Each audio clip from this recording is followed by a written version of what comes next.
चाहता हूँ। हालेलुया, शुक्रिया।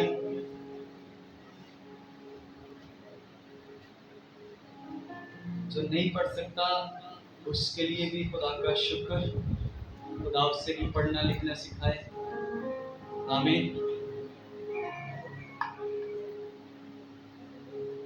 आज खुदा कुछ अलग से आपसे बात करने को है। आमीन।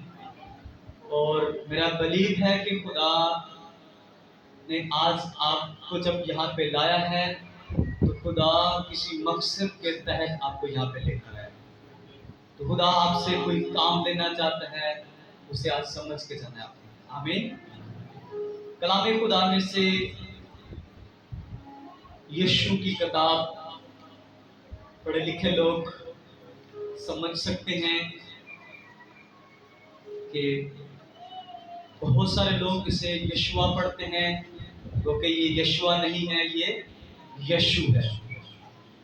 जैसे हिंदी में इंडिया वाले यीशु को बोलते हैं, तो ये यीशु है नहीं, लेकिन ये यीशु लफ्ज़ लिखा है उर्दू में। उसका पहला बाब उसकी 8 आयत में लिखा है। बड़े ध्यान से सुनेंगे, अपने बच्चों को जरा थोड़ी देर के लिए कंट्रोल में रखें। अच्छा नहीं लगता। कलाम लिखे कि शरीयत की ये किताब तेरे मुंह से ना हटे, बल्कि तुझे दिन और रात इसी का ध्यान हो, ताकि जो कुछ इसमें लिखा है उस सब पर एहतियात करके अमल कर सके, क्योंकि तब ही तुझे इकबालमंदी की राह नसीब होगी और तू खूब कामयाब होगा। अब हमें ध्यान समझना, मैंने इसीलिए पूछा था कितने लोग पढ़ सकते हैं। कलाम में लिखा है कि तेरा ध्यान कहाँ पे होना चाहिए? कहाँ पे होना चाहिए? मेरे साथ रहिए, कहाँ पे होना चाहिए? खुदा कहता है कि तेरा ध्यान मेरी शरीयत पर होना चाहिए। और ध्यान कब कब होना चाहिए? दिन को भी, रात को भी। आपने आज मेरे साथ रहना है और अपने आप को चार्ज करते रहना, अपने हालेलुया को और अपने आमीन को, क्योंकि आपने खुदा की तारीफ हालेलुया करके कहनी है और अपने लिए रिसीव आमीन करके कहना है। आमीन। मैं आपको बताना चाहता हूँ, मैंने आपसे पूछा कितने पढ़ सकते हैं। बाइबल का खुदा फरमाता है कि तेरा ध्यान शरीयत की किताब पर होना चाहिए और तू एहतियात करके उस पर क्या कर सके? अमल कर सके। लिखे कि शरीयत की किताब, आपको ध्यान समझना है कि ये किताब तेरे मुंह से ना हटे। इसके लिए हटे ना, आपको ध्यान समझना है कि वो कह रहा है कि इसको पढ़। अब अगर आप पढ़ना लिखना नहीं जानते तो फिर क्या? इसका मतलब यह है कि कहीं ना कहीं कुछ ना कुछ कमी है। आप बहुत नहीं पढ़ सकते। मैं जानता हूं कि किसी वजह से, पैसे की वजह से या हालात की वजह से या हमें किसी ने गलत गाइड कर दिया तब हम नहीं पढ़ पाए। नो प्रॉब्लम, आप एक एक आयत याद करना शुरू कर दो। मैं आपको बताना चाहता हूं, बाइबल के खुदा ने कहा है कि तू खूब कामयाब होगा।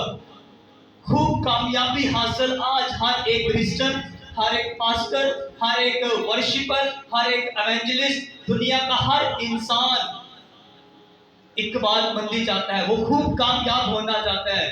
कामयाबी खुदा के कलाम को पढ़ने और उस पर अमल करने में है। मैं आपको बताना चाहता हूँ कि खुदा ने कुछ रूल्स बना दिए हैं और जब तक आप उन असूल को, उन रूल्स को फॉलो नहीं करोगे, उनकी पैरवी नहीं करोगे, आप कामयाब नहीं हो सकते।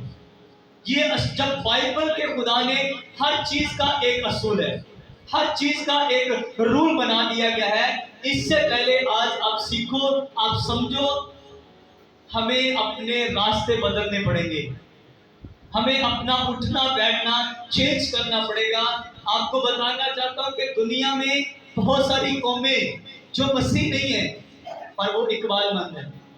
आज एक शख्स के बारे में हम बात करेंगे, वो मसीह नहीं है, वो क्रिश्चियन नहीं है, और आप समझते हैं कि मसीह लोगों से इस मुल्क में सबसे ज्यादा नफरत की जाती है। आप समझते हैं ऐसा? समझते हैं ना आप ऐसा? मैं आपको बताऊंगा, मैं सिर्फ उसका नाम नहीं बताऊंगा, वो कहां से है, किस जात से है, किस नस्ल से है, किस रंग से है। पर मैं सिर्फ इतना बताऊंगा कि उस कबीले से भी मसीहियों से ज्यादा नफरत की जाती है। आप सोच सकते हैं कि आपसे भी ज्यादा कोई ऐसा शख्स है जिससे नफरत की जाती है? वो मसीह नहीं है। मैं आपको आज कुछ दिखाना चाहता हूं। ये इतनी बड़ी किताब है, आप देख रहे हैं इसको? ये मेरी नहीं है। ये इतनी बड़ी किताब मेरे पास अपनी पढ़ी हुई है, बहुत सारी हैं, लेकिन ये किताब उस शख्स की है जिसके बारे में आज आप सीखने जा रहे हो। वो मसीह नहीं है, वो क्रिश्चियन नहीं है। इतनी बड़ी किताब, ये बहुत पुरानी है। कम से कम जब वो यंग एज में था, ये तब की है। मतलब आज इस बुक को हो सकता है 30 साल या 35 साल पुरानी ये किताब है। आज वो बूढ़े हैं। आज वो शख्स क्या है? बूढ़ा है। ये 35 हो सकता है, शायद ये 40 साल पुरानी हो। मैंने इसकी डेट नहीं देखी, लेकिन इसके जो वर्क है ना, वो बता रहे हैं कि ये आज की किताब नहीं है। ये देखिए, ये आपको ब्राउन हो चुके हैं, ये व्हाइट होने चाहिए। आप समझ रहे हैं? मैं आपको बताना चाहता हूँ, कुछ आपको समझाना चाहता हूँ। एक्चुअली में मैं आपको एक बात बताना चाहता हूँ कि ये किताब जिस इंसान की है, पाकिस्तान में इन लोगों से हमसे भी ज्यादा नफरत की जाती है। अब ये किताब उसकी जवानी की किताब है, तब वो किसी भी जगह पे नहीं था, किसी भी मकाम पे नहीं था। आज जब वो रिटायर हुआ है ना, तो वो कर्नल की सीट से रिटायर हुआ है।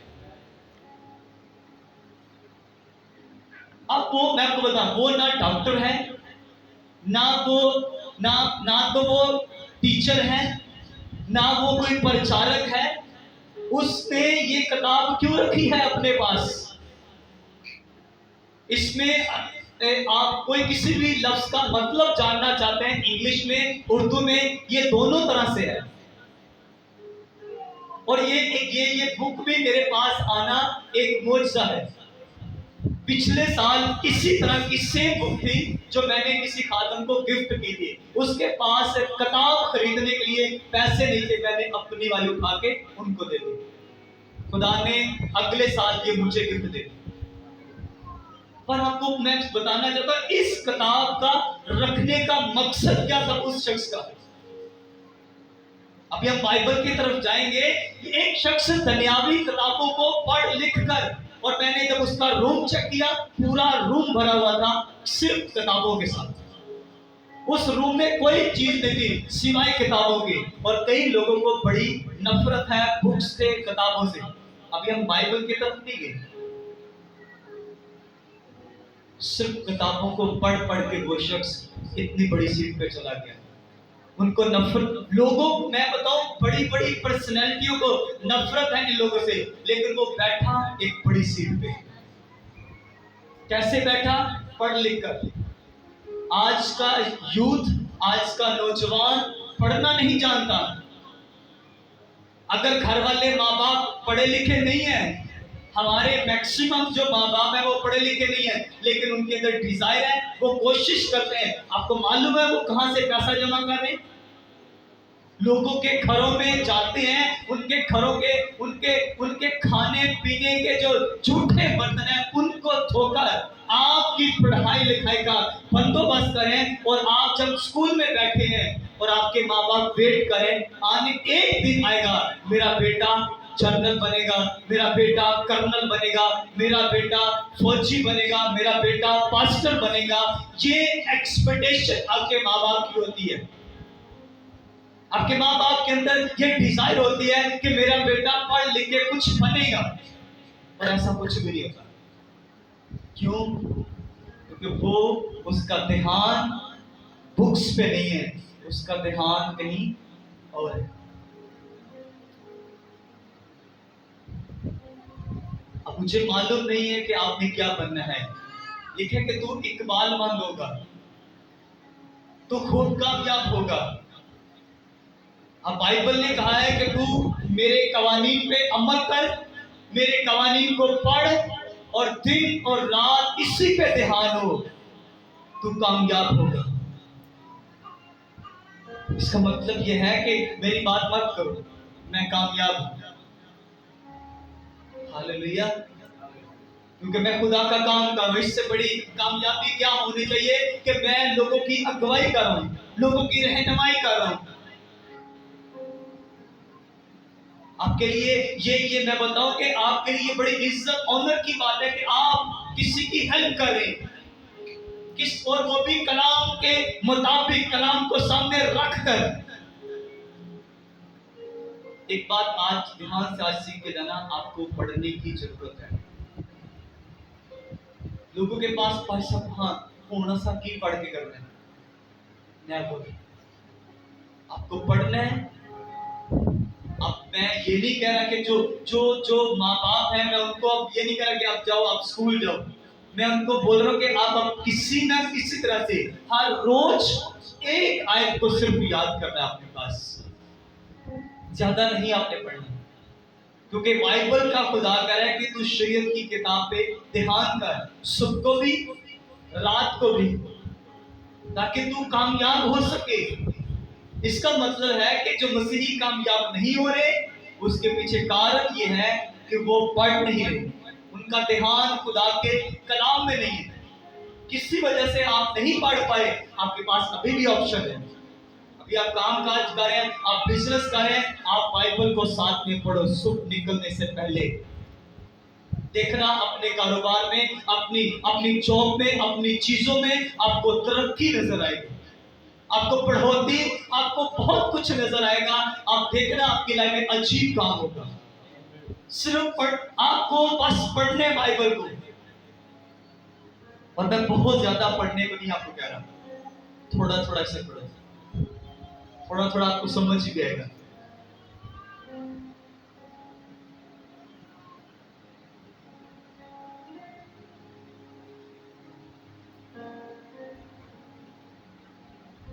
बाइबल भरी पड़ी है पढ़ने लिखने के बारे में। कलाम को पढ़, किताबों को पढ़, शरीयत को पढ़। लेकिन आज कोई लोगों के पास टाइम नहीं है कि किसी किताब को पढ़ लें, बाइबल को पढ़ लें। अगर आपके पास टाइम नहीं है, इसका मतलब है आपके पास बाइबल पढ़ने या प्रेयर करने या खुदा के हुक्म को रीड करने के लिए आपके पास टाइम नहीं है। इसका मतलब आप कहीं ना कहीं खुदा को इग्नोर कर रहे हैं। इसका मतलब हम खुदा को कहीं ना कहीं पीछे कर रहे हैं। जब हम खुदा को पीछे करेंगे और हम खुदा से एक्सेप्ट करते हैं, हमारे अंदर एक डिजायर होती है, ख्वाहिश होती है कि खुदा हमारी जिंदगी में ये करे। ऐसे नहीं हो सकता भाई। आप पढ़ रहे हैं, आज आप 9th क्लास में, कल आप 10th को चले जाएंगे, फिर आप FA करेंगे, फिर आप BA करेंगे, फिर आप MA करेंगे। आपको बताना चाहता हूं, आप अगर पढ़ोगे नहीं तो आप कभी भी MA नहीं कर पाओगे। अगर आज ही जब आप 8th क्लास में हो और आपका अभी ध्यान कहीं और चला गया है, तो आप बहुत जल्दी कहीं और जाने वाले हो।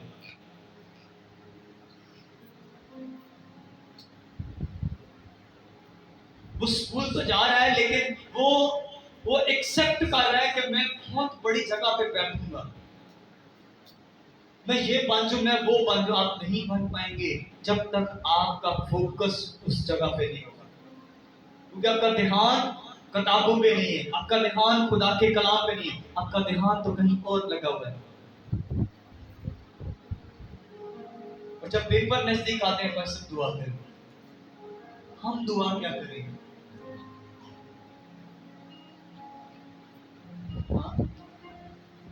आपने तो पढ़ा तो आपने ही नहीं है, स्टडी आपने नहीं की, तैयारी आपने नहीं की। अब मेरी प्रेयर आपकी तैयारी नहीं करवा सकती।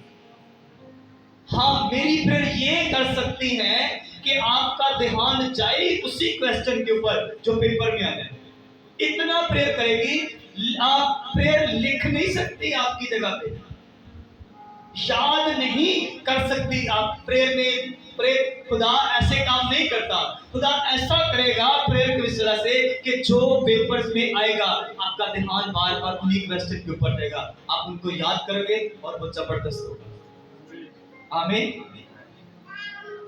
किस बिजनेस को शुरू करना है, किस काम को शुरू करना है, कहां से जाना है, किधर से शुरू करना है, किस घर जाना है, किस घर नहीं जाना, खुदा बताएगा जब आप खुदा के कलाम के साथ जुड़े रहेंगे।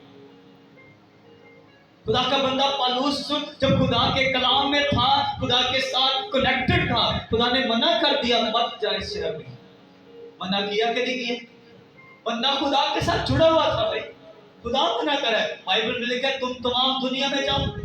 तो दुनिया में मान लो अगर आप ये साथ हमारे इस नदी के साथ कौन सा है? गुलिस्तान कॉलोनी। अब यहाँ पे अगर क्या ये दुनिया में नहीं है? अगर खुदा मुझे यहाँ पे जाने से मना कर रहा है, इसका मतलब मेरा और खुदा का आपस में बड़ा रिश्ता, बड़ी कनेक्शन है।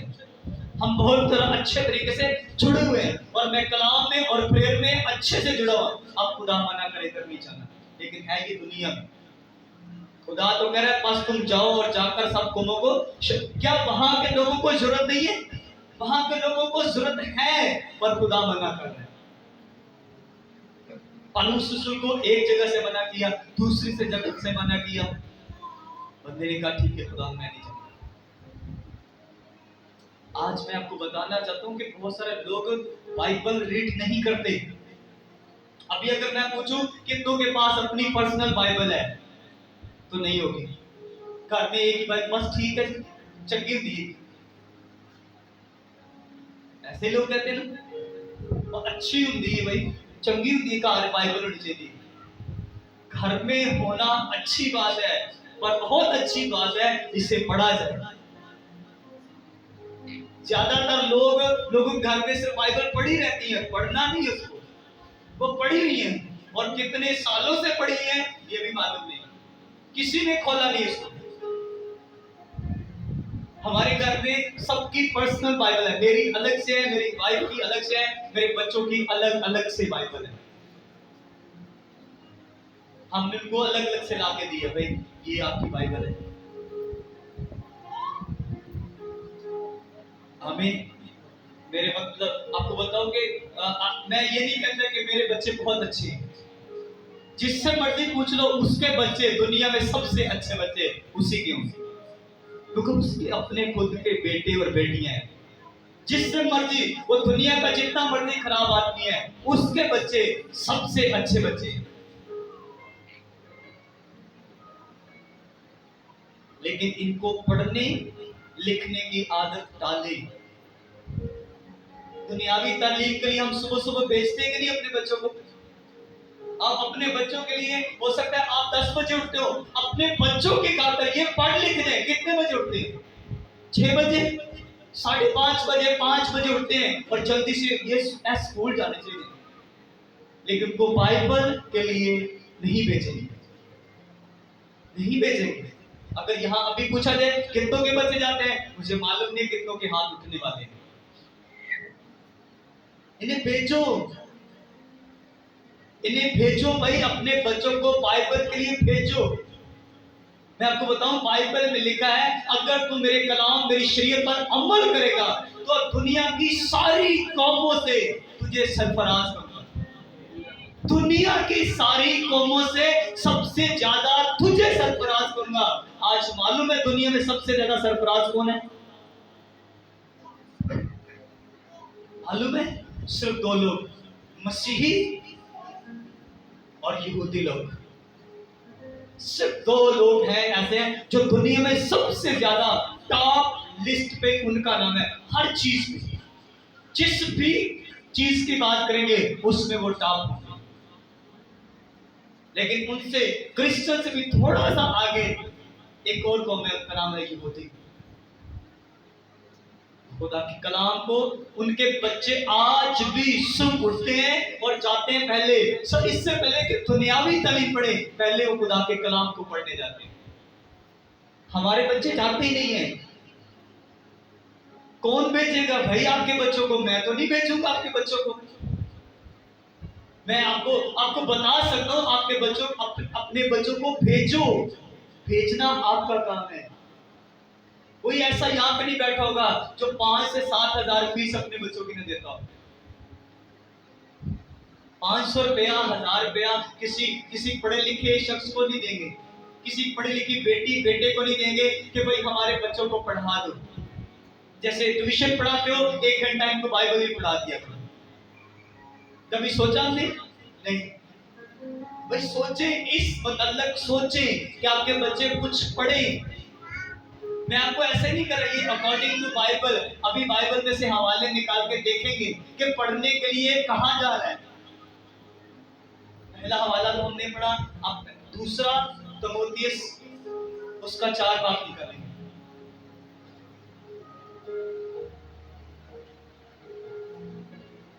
यहां पे हुक्म दिया जा रहा है,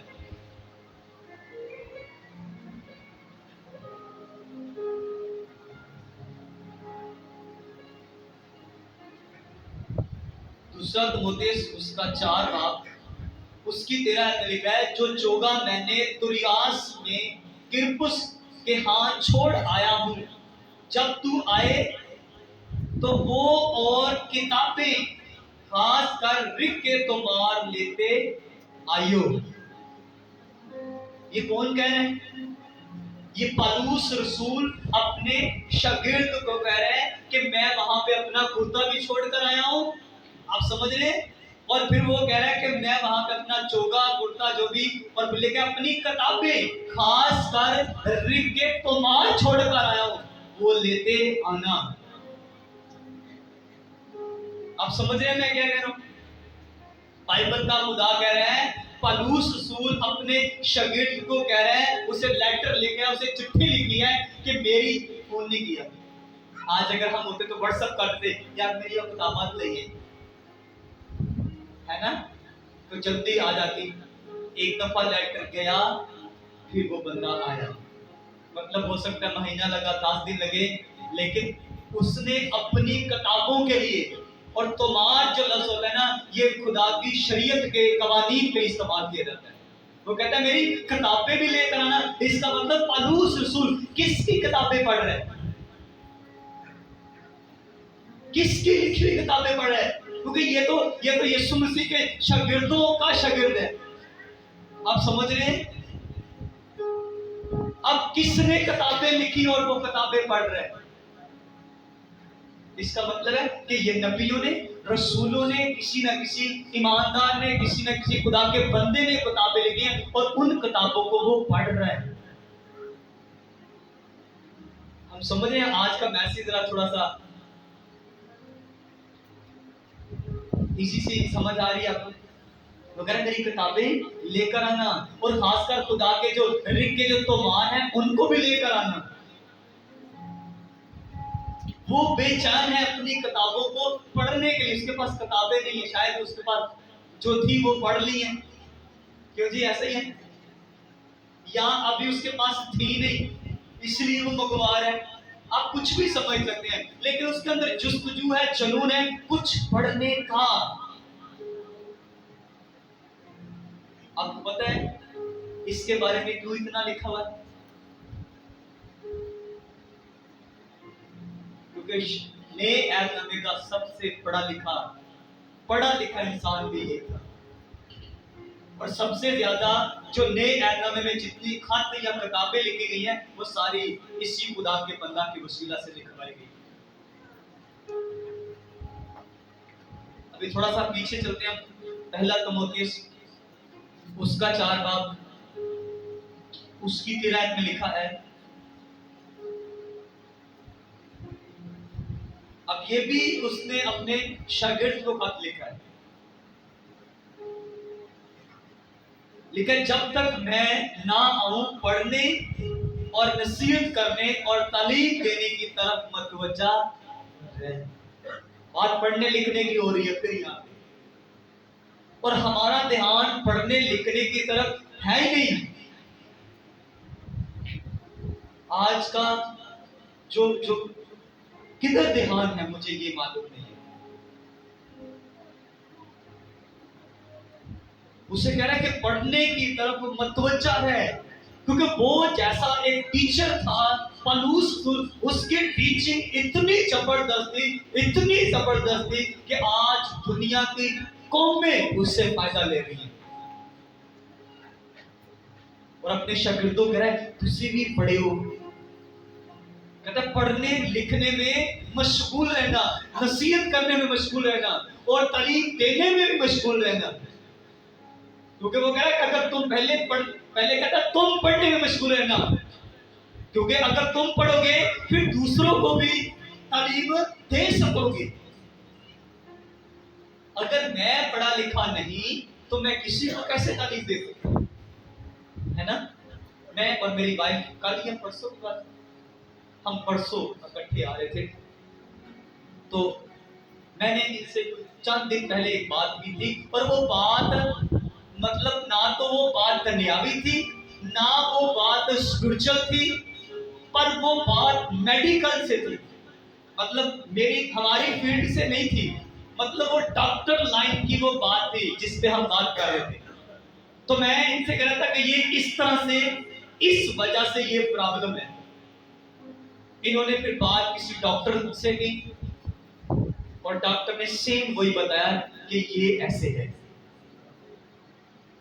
मैं डॉक्टर नहीं हूं, आप समझ रहे, आपको पता है मैं डॉक्टर, पर मैं बता रहा हूं कि आप जब तक कुछ पढ़ेंगे नहीं, अब मुझे वो कहां से पता चला कि ये इस चीज से ये प्रॉब्लम होता है, और बहुत कम लोगों को मालूम होगा कि ये वाली प्रॉब्लम किस चीज से होती है।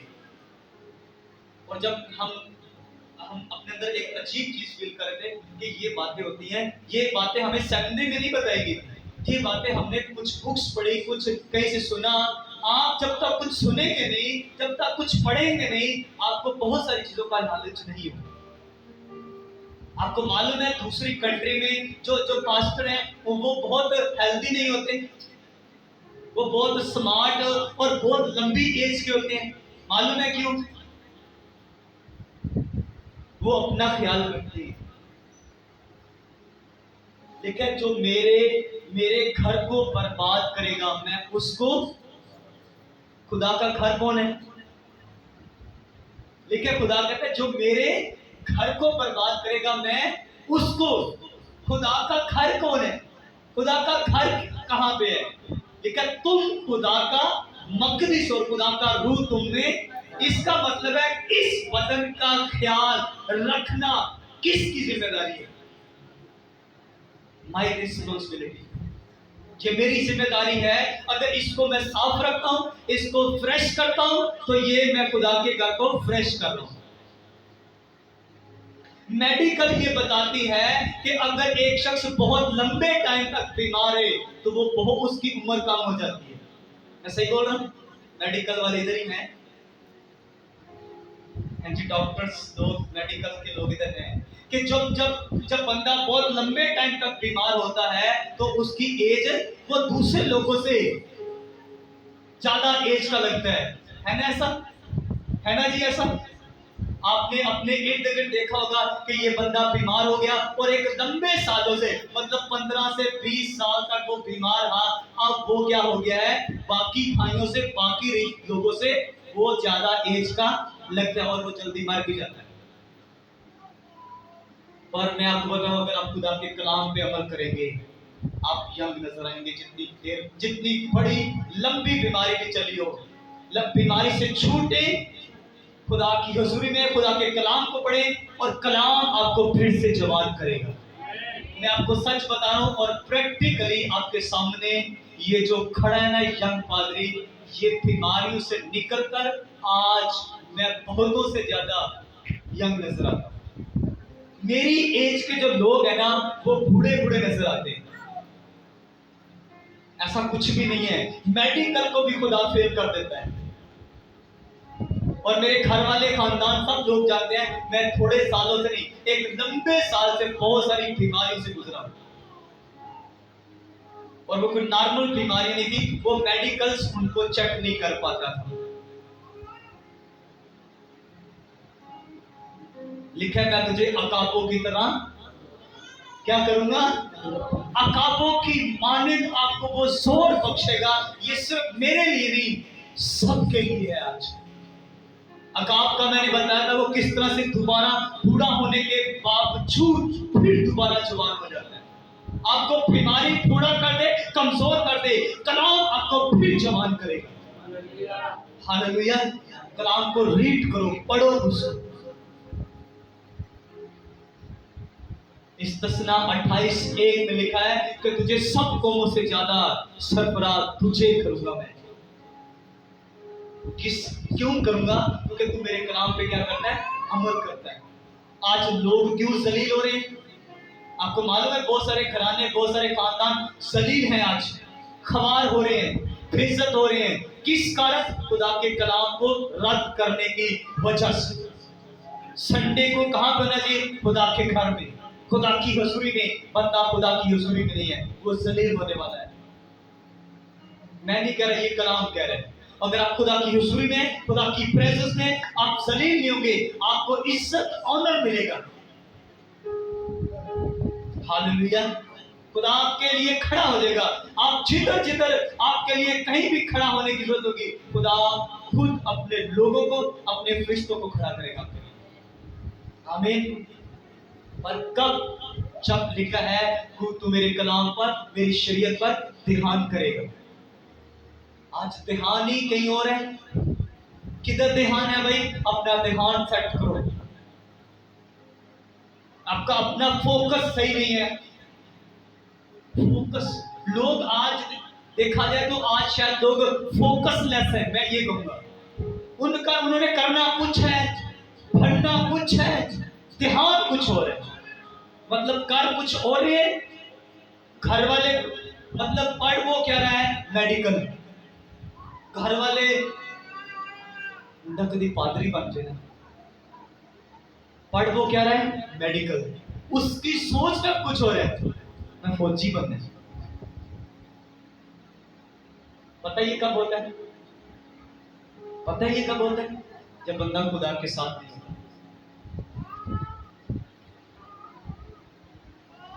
आज 10 साल हो गए।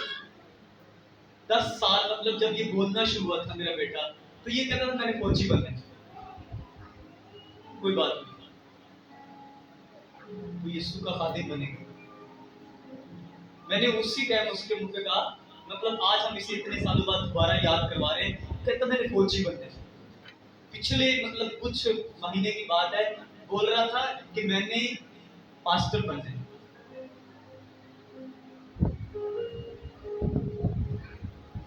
ऐसा क्यों हो रहा है मालूम है? जब भी इसने बोलना, हमने इसे आगे से डांटना नहीं, मतलब हमने कभी कहा है तुम नहीं, हमने उसी टाइम से बोलना कि तू यीशु का खादिम ही बनेगा। आज वो खुद से उसके अंदर ये ज्यादा चीज हो रही है, मैंने पास्टर बनना है। और आपको मालूम है वो खुदा का काम बढ़ चढ़कर हर तरह से वो काम करे।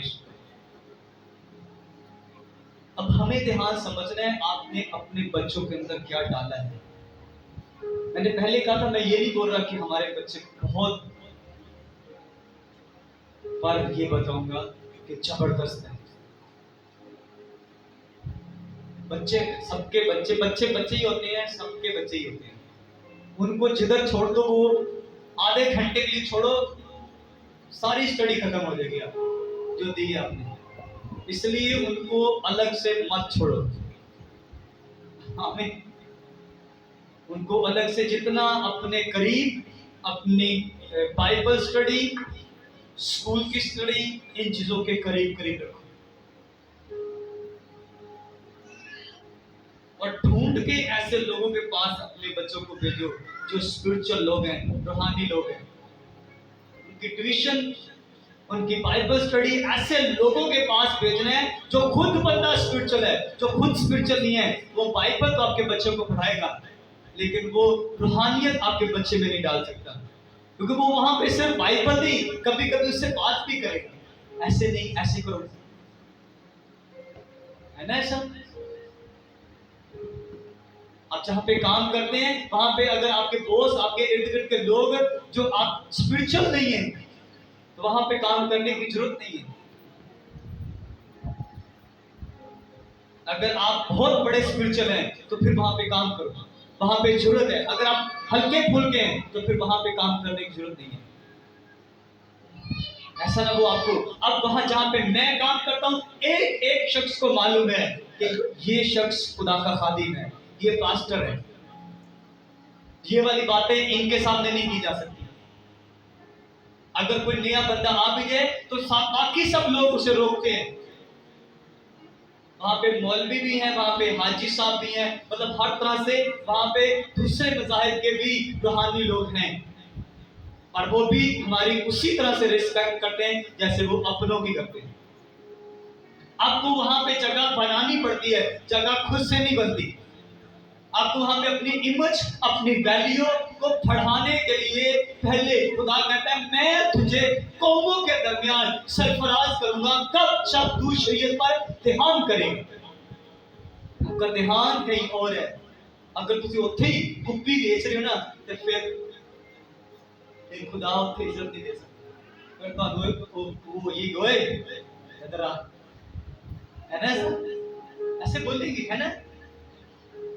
जब आप वहां पे कलाम वो आपको कहेंगे यार ये शख्स अलग से इनके साथ ऐसे बात नहीं करती, है ना। फर्क होगा, फर्क वही होगा। आपकी आपकी लाइफ आप बताएगी कि आप क्या पढ़कर आए हो, क्या सुनकर आए हो। आज आपको मुकम्मल तौर पे समझने बाइबल आपकी लाइफ। खुदा ने लिखा है जब आदम को बनाया तो लिखा उसने आदम के नथनों में जिंदगी का दम फूका, और जो दम आदम के नसों में फूका गया था वो जिंदगी से भरा हुआ था। वो सारा दम इस कलाम से है।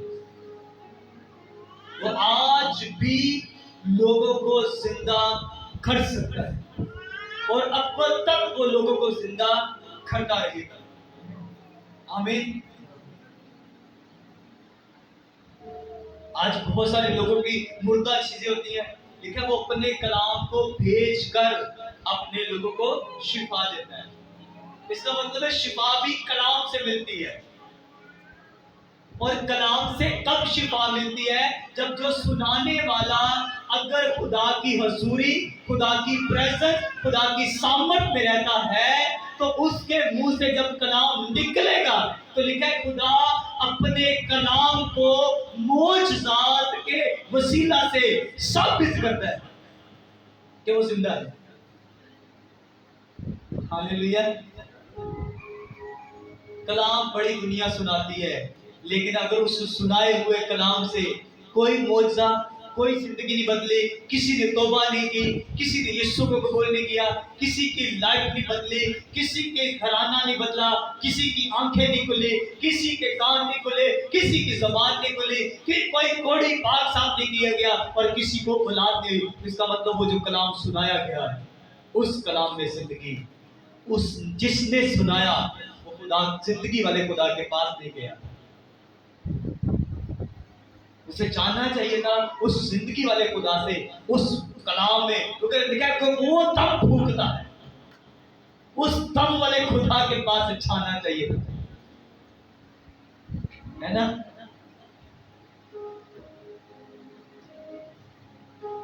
आपको ध्यान समझने में इन दिनों में मेरे कानों में बड़ी आवाजें आ रही हैं। मेरे लोग प्यार करने वाले लोग हैं, वो बताते हैं भाई साहब ये हो रहा है। लोग आवाजें कसना शुरू हो गए हैं कि लोग भाई इधर पता नहीं की उठे पे है। तो बहुत सारे ऐसे लोगों के सवाल हैं, और मीडिया पे भी बड़े सवाल हैं, ये तेल, पानी और क्या क्या, नमक, पता नहीं लोग पादरी को दे दे के दुआ कर करके देते हैं हम लोग, और सारे लोग उधर ही जाते हैं जिधर ये होता है। मैं आपको टाइम बताऊंगा, उस दिन खास मीटिंग रखी जाएगी और सारे सवालों के जवाब दिए जाएंगे कि तेल पानी पे दुआ करनी चाहिए या नहीं करनी चाहिए, नमक पे, मिट्टी पे, वो जो सुहा होती है जिसको राख बोलते हैं उस पे, कपड़ों पे, किसी भी चीज पे दुआ करके देनी चाहिए, सही है गलत है, इन सारे सवालों के जवाब मिलेंगे। और जो आपको बोल रहे हैं कि तुसी किथे किथे जाते हो, ਤੁਹਾਡੇ मतलब तुसी तुसी शफावां पीछे जान लग पई हो, उनको लेके आना, उनके दिमाग क्लियर होंगे, और एक एक वर्स बाइबल से ली जाएगी, एक एक वर्स मैं आपको बताऊंगा, आपको मालूम पड़ेगा कि किस तरह से खुदा काम कर रहे हैं, मुझे ऐसा लगता है ना बाइबल कभी पढ़ी नहीं।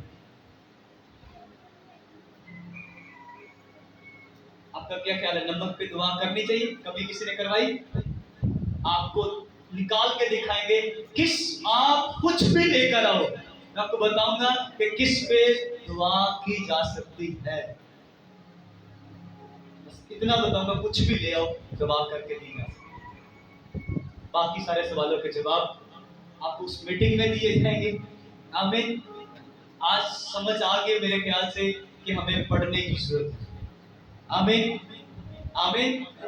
समझ के सब अच्छे से समझ आ गई, और मेरा ईमान है कि आप आज के बाद बाइबल को पढ़ेंगे। जो बुजुर्ग हैं, जो पढ़ नहीं सकते, मेहरबानी से हम्बल रिक्वेस्ट कर रहा हूं आपसे, दरख्वास्त कर रहा हूं कि किसी से एक आयत हफ्ते में एक सीख लो, एक दिन में नहीं, हफ्ते में एक सीखो, उसी को पढ़ते जाओ, उसी में खुदा बरकत देगा। आमीन हालेलुया। आइए दुआ करते हैं।